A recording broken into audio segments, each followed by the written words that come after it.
Leadership Talks with me, L. Wayne Smalls. I hope you're having a great afternoon today. I know I am. And if you're not having a great day, you still have time to turn it around.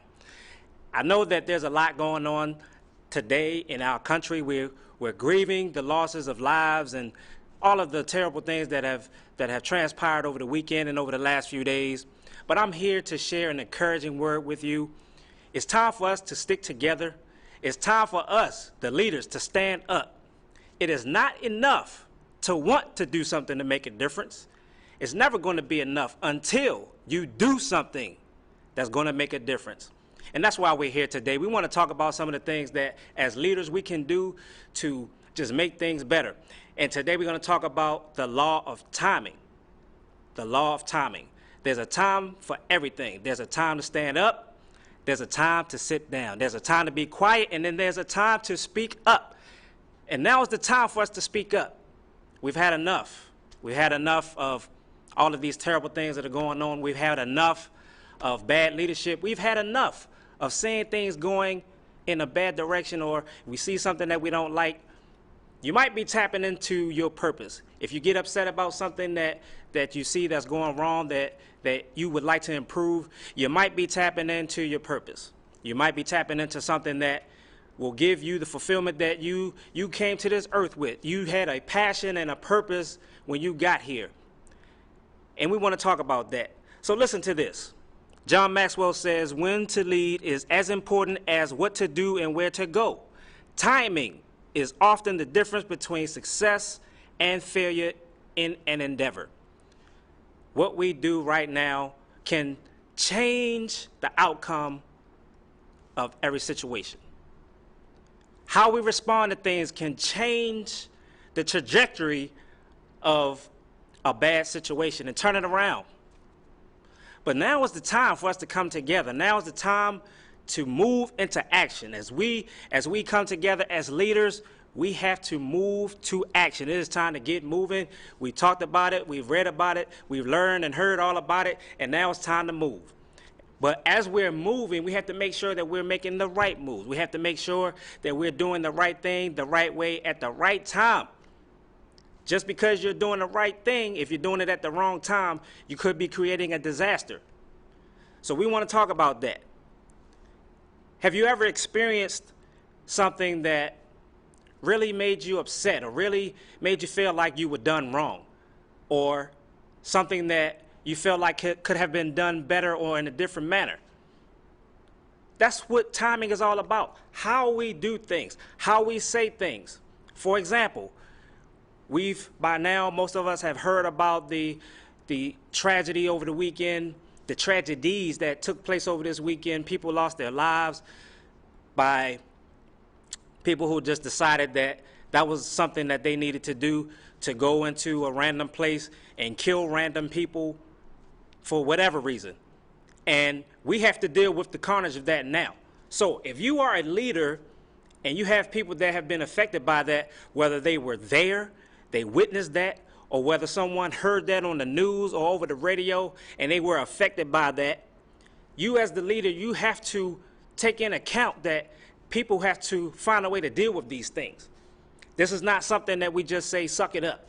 This is not something that we just say, drive on, move out, draw fire. That is the wrong answer when we're dealing with tragedy, when we're dealing with things that affect the entire country. It's okay to say suck it up and drive on in certain situations, but if you say that at the wrong time, you can now have a bigger problem on your hands because you're not handling the situation in the proper fashion. Now, if you move out of turn, if you move in the wrong way, if you act in the wrong manner, how do you think that affects your ability to lead? Do you feel like this is something that's going to cause you to lose some of your influence? If you don't think that, I think you should think again and resurvey the situation and see how you are dealing with people that are following you, especially in times of trouble, in times of tragedy, in times of trauma. How you handle people directly affects your ability to lead them. Now, I know of personal situations where I lost my respect for a leader simply because they did something that I thought was wrong. they didn't handle a situation the right way. And when you find yourself in that situation on the receiving end of it, you tend to lose respect for that leader. And as the leader, when you lose that respect, it's really hard to get it back. So we have to think about these things and think about how we are handling people and why we do the things that we do. Do we have other people in mind, or are we just thinking about ourselves and thinking about the mission that we are trying to accomplish? But I will tell you this: if you don't take care of your people, they will most likely not take care of you. It goes both ways. Are people suffering because of your leadership? Think about it. Are you that drive them in the ground type of leader? Are you that keep pushing type of leader? Are you thinking about how your people are responding to your leadership style? Are you thinking about the results that you're getting as a leader? Think about these things. If you like the results that you're getting, then chances are good that you're moving in the right direction. But if you're not getting those results and you've been wondering why, take a look at your leadership style. Take a look at how you're dealing with other people. Think about how you're interacting with other people, treating them. Are you treating them with respect? Are you treating them with dignity? Or are you just driving them into the ground? All of these things matter. I don't care what profession you're in. I don't care if it's in the military, if it's in corporate America, if it's in a nonprofit organization. How you deal with your people directly affects your ability to lead. Now, do you want the best from your people, or do you want mediocre? Do you want average? Do you want just getting by, not to lose my job? Because if you're not treating your people right, that's probably what you're getting. I'm just going to do enough not to lose my job. I'm going to do just enough to stay off your radar. Things to think about. Now, let's talk about some of the things that good leadership requires. The first one, understanding a situation. Each situation has different variables. Every situation does not use a cookie-cutter form of leadership. And as leaders, we have to understand that. What worked in one situation may not work at all in another situation. We have to be versatile. We have to be able to be flexible. Gain an understanding of a situation and see how it affects the people around us, not just how it affects us.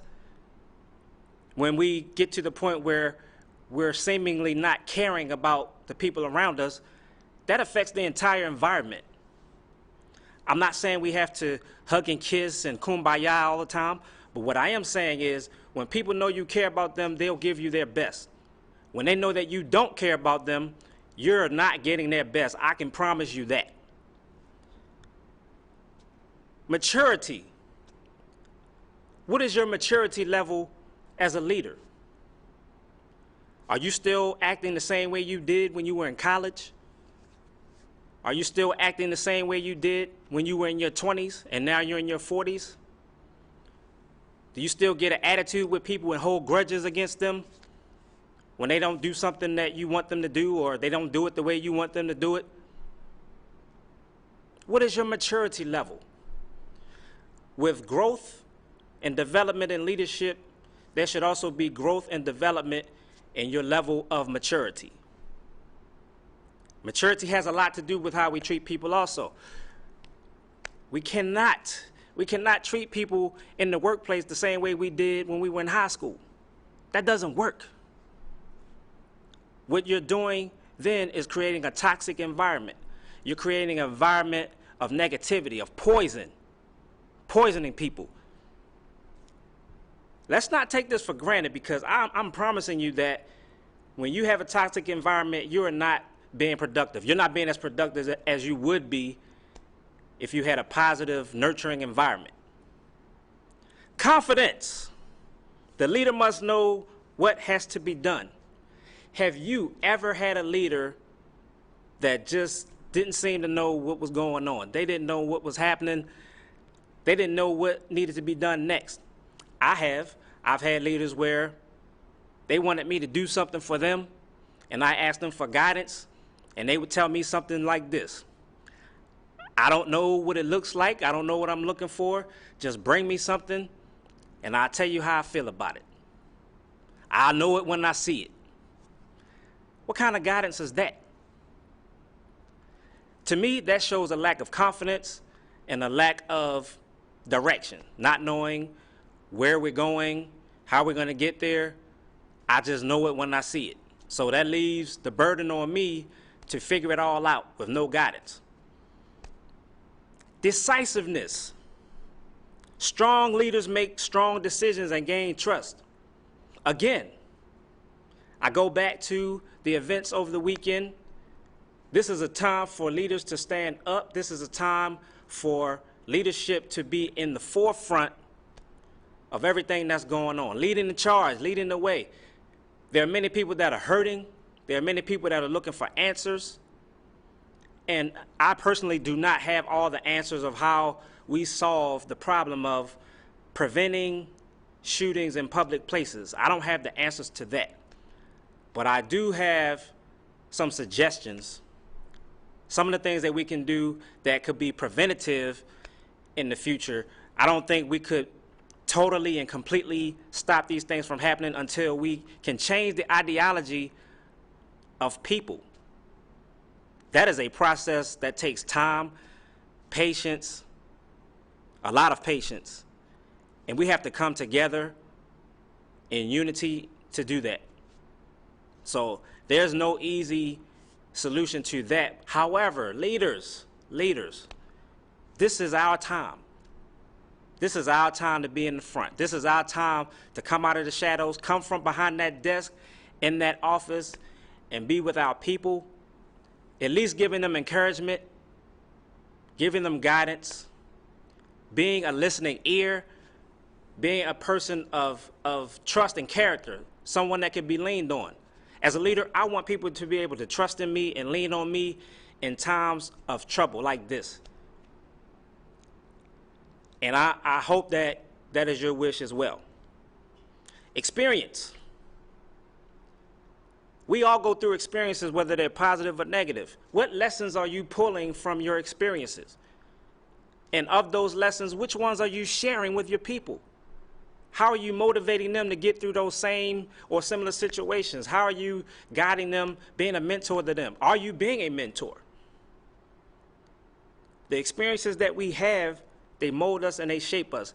And we like to shy away from those negative experiences. That's a natural reaction. But I think that we should spend a little bit more time pulling the lessons out of those bad situations as well. We can help people with those. Our testimonies become powerful to the people around us. Intuition. Through your experiences, through all of your training and all of the jobs and positions that you've had over the years, you develop a sense of intuition. And with that intuition, it helps you to foresee things. It helps you to avoid obstacles, avoid pitfalls. It helps you to be able to forecast certain things. You can't see into the future, but you can forecast certain things. You can make assumptions about certain things that may happen when you take a certain course of action. And that's what I'm talking about. Intuition. Have you ever heard of mother's intuition? I know most of you have. That's what that is. That is that motherly, intuitive nature that gives them predictive abilities. And we have that as leaders as well. Preparation. I just want to spend a moment talking about preparation and how important it is for us as leaders to be stewards of preparation. A person who fails to plan is a person who has planned to fail. Plain and simple. If you don't plan, you might as well prepare for the failure. You can have the greatest ideas in the world, but if you don't put a plan in place and execute that plan, you may never reach your desired goal. Think about people that you've heard that they dream about things. I want to do this, I want to do that. I want to start a business. I want to be a millionaire. I want to be wealthy. I want to start a church. All of these things. And then years down the line, they still haven't done anything to get that process going. Why?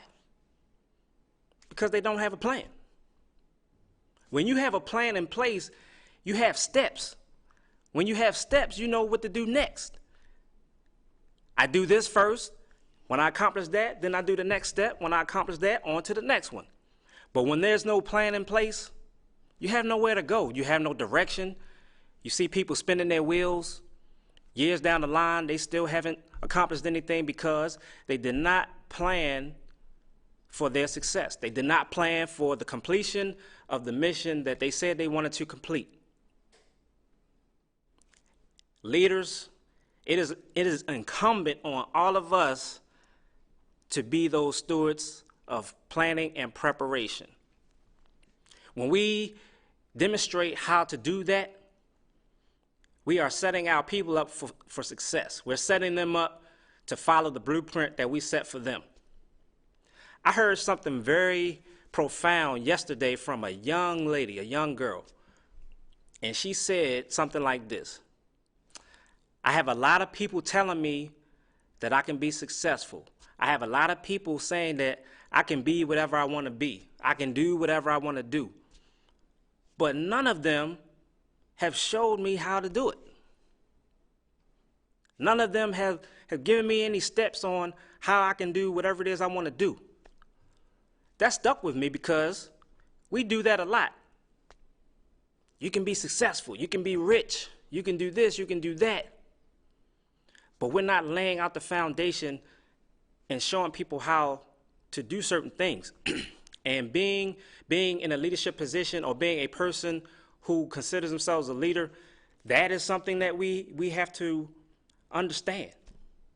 We are mentors. We are coaches. And if you feel like you're not a leader, I disagree. I disagree strongly with that. Parents are leaders. Teachers are leaders. If you teach Sunday school, you're a leader. If you're an elder in the church, and when I say elder, I'm talking about a person of age, you are a leader. People are following you.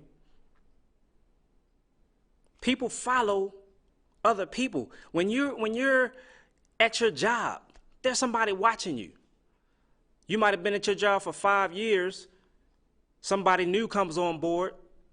They're watching you. You have tenure on them. You have seniority over them. So they're watching you, whether you know it or not. So you're influencing them, whether you know it or not. Your actions, they may repeat them. That makes you a leader. When you have bad work ethic and they pick up on your bad work ethic, you are leading them in the wrong direction, but you're still leading them. You have influence. We all have a certain level of influence on a certain group of people. Some of those groups are small for one person, and it may be large for someone else, but you're still a leader. We have to prepare for that. Someone said on my live feed, someone said, we need the darkness to appreciate the light. That is true. Thank you, Tamika, for that comment. We do need certain levels of darkness to appreciate the light. And here's something else about darkness. It doesn't matter how dark your situation is, or if you could just imagine, if you close your eyes and you imagine yourself in a dark room, a tiny little match can illuminate the room. It may not illuminate the whole room, but you'll see that light no matter where you are in that room. No matter how dark it is, no matter how small that match is, you'll see it. That's us. We are the light in the darkness.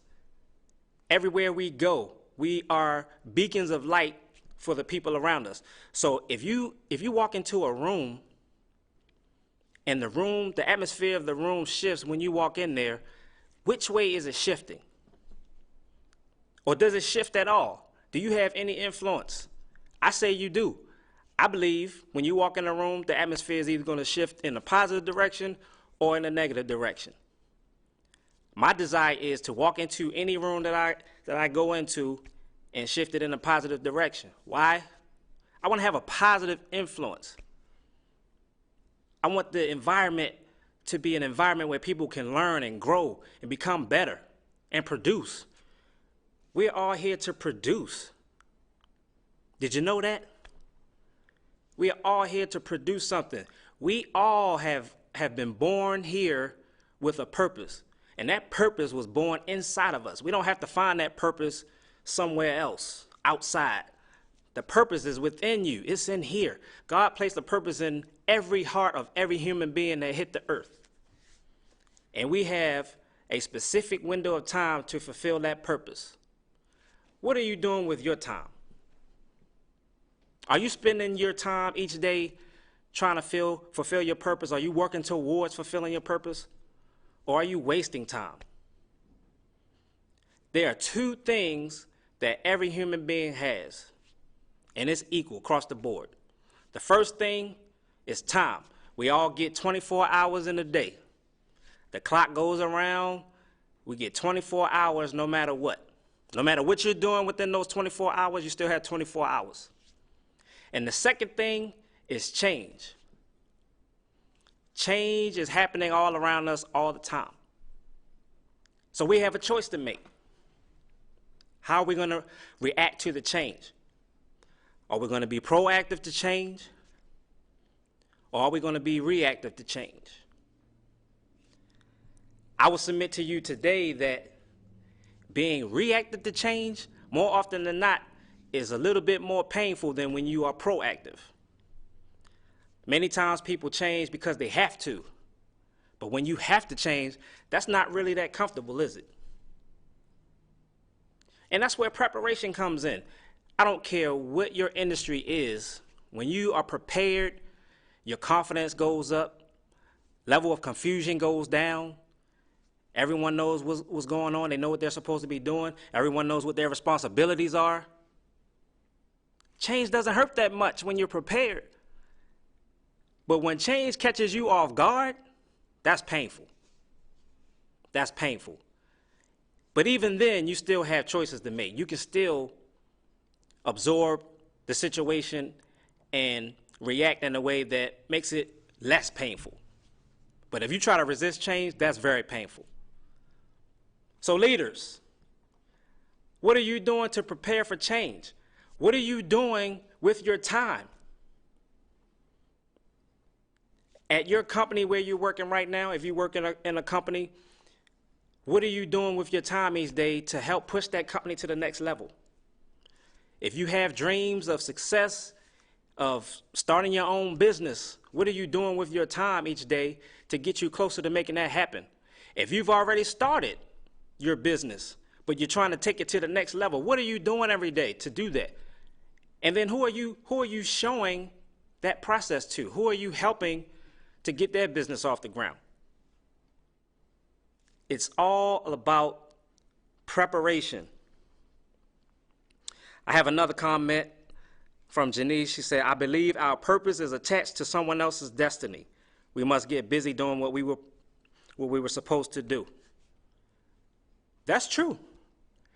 Leaders, you have a purpose, you have a vision, you have a dream.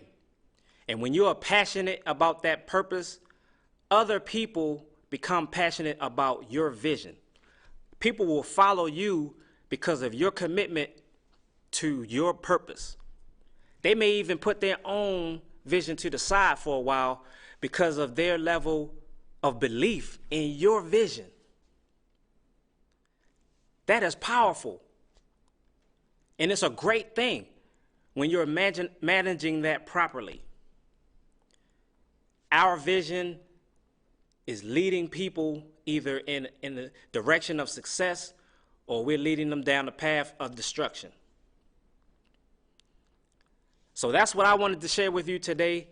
If you take nothing else away from this talk today, I want you to remember we have two things that we have to work with: time and change. And if those two things are managed correctly, we can all move forward, we can all grow, we can all go up to the next level. And then we'll be able to empower, enable, and enhance other people to do the same thing. So let's be those agents of change. Let's be those great managers of time. Let's be the great leaders that we were called to be. Let's put in the work to fulfill our dreams, our destiny, our purpose. And if we're all working on doing that, we're going to make our communities awesome. We're going to make our communities more awesome than what they are right now. We're going to help our nation to come back together and cut down some of this divisiveness. We have to come together. And the only way we can do that, one leader at a time. If each of us lock arms and come together, we can't be stopped. Do you believe that? I know I do. So that's all I have for today. I want to thank everyone for joining us today on Leadership Talks. I appreciate all of the comments. I know I didn't get to all of them, but thank y'all for your comments. Thank you for your participation. I also want to remind everyone that I have my Leader Lifestyles book series out right now, volumes 1, 2, and 3. You can go to our website at www.lwaynesmalls.com. If you are interested in getting leadership training, we do provide leadership training, workshops, and seminars. We also do keynote talks, motivational speeches. Give us a call. But go check out our website to see all of the products and services we offer. You can also reach us at our number at 910-566-0238. And we have so many great things coming down the pike. Also, go to that website and sign up, subscribe to that website, and you will receive our monthly newsletters and all the other information that we're putting out so you can keep up with us. Also, follow our radio show. We have a radio show, Leader Lifestyles, comes on every Monday at 9 a.m. on WIDU 99.7 FM, also on 1600 a.m. And get your tickets for the WIDU anniversary. That is coming up fast. We have a table. Leader Lifestyles has a table at the Women's Empowerment Luncheon. If you would like to sit at our table with us and join us, just reach out to us. Also, go to our Facebook page, Leader Lifestyles, and join the group page. As always, it's a pleasure to share with you. Please do me a favor, like and share this video with everyone in your contacts. We want to make sure we push this message of positivity. We also want to make sure that everyone is helping one another, because that's what it's all about, and that's how we are going to survive and thrive even after tragedies such as the ones that we experienced over the weekend. So with that, I would like to thank y'all again for joining us. This has been Leadership Talks with L. Wayne Smalls. We'll see you next time, and until then, keep growing, keep thriving, and keep on reaching for your purpose. Take care. God bless you.